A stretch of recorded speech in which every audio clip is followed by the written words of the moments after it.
Hey, what's up? This is Sports Truth. I'm your host, Jordan Harris. So today's topic had me a little fired up. I saw the news and came right down here. I didn't really do many show notes. I just wanted to get right into the story. So today we're gonna be talking about the Kareem Jackson suspension. So he got suspended again. This time he was suspended for a hit on Joshua Dobbs for the Minnesota Vikings. So what we'll do is I'm gonna show the video. I'm gonna show you the clip of the video, and then I'm gonna read over some of like an ESPN story about why the suspension was given out and all that stuff. And then I want to get into my thoughts on this because I do have some pretty strong thoughts on this. So let's go ahead and watch the video, see what happened here.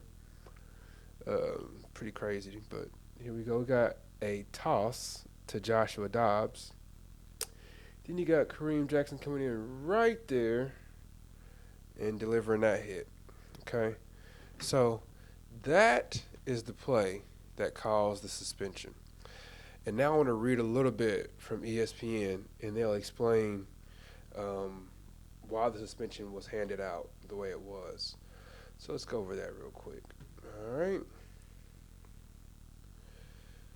Okay, so they say the 4-game suspension handed to Denver Broncos safety Kareem Jackson, and I'm just reading this right from ESPN, for his hit on for Minnesota Vikings quarterback Joshua Dobbs was upheld Tuesday.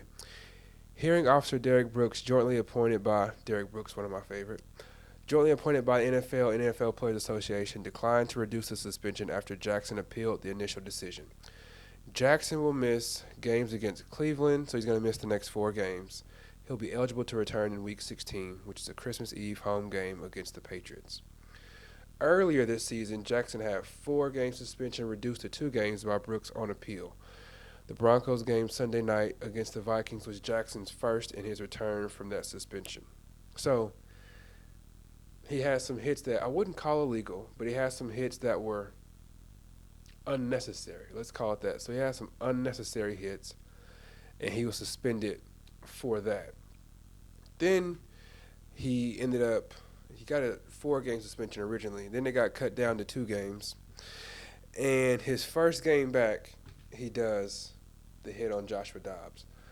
I would be remiss if I didn't say that play call that the Vikings came up with was tragically terrible. I don't know what that was about, but a toss play to the quarterback, it was just a crazy, terrible play that did not work and would not ever work. I don't know what they were thinking. But anyway, let's get back to the Kareem Jackson suspension, and I want to give my thoughts on it now that we've done all that stuff to begin with. All right. So in business, you're either an asset or you're a liability. Okay, I want to start my thoughts with that. You're either an asset to the company or you're a liability to the company. You can't be in the middle. You're one or the other. If you are an asset, people will pay you. They will increase your pay. They'll do what they can to keep you around. If you're a liability, they will figure out a way to get you out the door. They will suspend you. They will ban you. They will do all that kind of thing. Okay, so the next part is the NFL is a billion-dollar company. Billion-dollar company. And I know a lot of people look at it as just entertainment, but the people who are behind the scenes, they have one job, and that job is to make money and figure out how to make more of it. If you are an asset, then you help them make more money. So like when Peyton Manning was playing, he was an asset. He helped them make more money. When you're a liability, you're taking money from them. So they're going to try to figure out a way to keep you off of the field or just get you out of there completely, just ban you from the game, period. Okay, so now let's talk about that. So they are a billion-dollar company, and they have been hit with millions, hundreds of millions of dollars in lawsuits recently.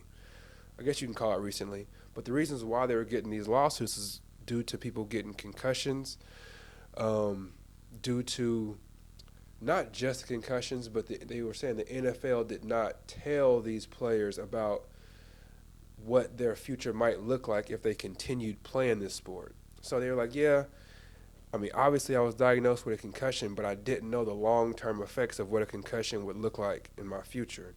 So because of that, people started suing the NFL, costing the NFL a bunch of money. And if you've noticed, like they've done all kinds of things, like all kinds of things to try to promote safer play. But one of those things that I want to talk about is they are no longer celebrating hard hits. Like that's just a thing of the past. You will hardly ever see an NFL video from NFL or even from ESPN anymore, really, where they're showing and celebrating real hard hits. Like you remember back in the day, I grew up playing NFL Madden, but I also played NFL Blitz. That game, one of the reasons why they stopped making it is because they celebrated hard hits. They celebrated hits after the play, and that was just a bad look for the NFL, so they got rid of it.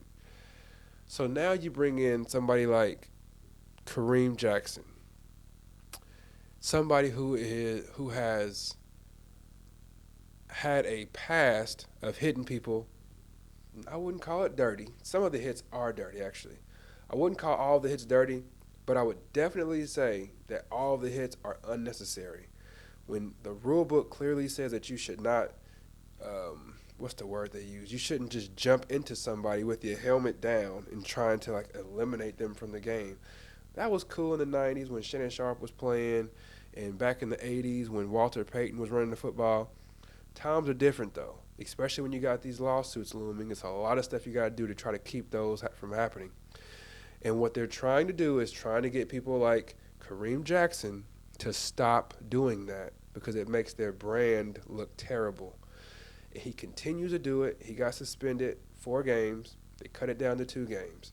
His first game back, he lowers his helmet and jumps through Joshua Dobbs. Like, he looks like he is trying to hurt him. So, do I think that this 4-game suspension is crazy? No, I don't. I actually think they were being kind of easy on him. If they, and you're probably gonna think I'm crazy for this, but if they decided to ban him for life based on this, I would say, yeah, that sounds about right. The main reason why is because, again, you're an asset or you're a liability. And whenever you make a mistake, I think it's always right to be sat down and talked to and say, hey, man, you can't do this again. But then whenever you get that talk and then you do the exact same thing, especially the next game that you come back, and then your reaction is always, what did I do? What did I do? Like that, I can't have it. I definitely wouldn't have it in our businesses that we run. So, yeah, I'm not shocked at all that they suspended him again. I know a lot of people are saying that it's crazy that the NFL suspended him.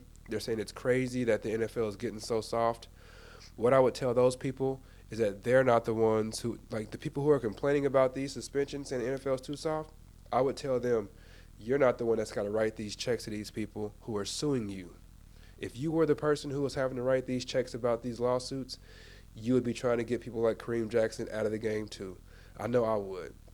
So I'm curious to know what your thoughts are on this. I would love to read your comments. I'm super active in the comment section, so let me know what your thoughts are.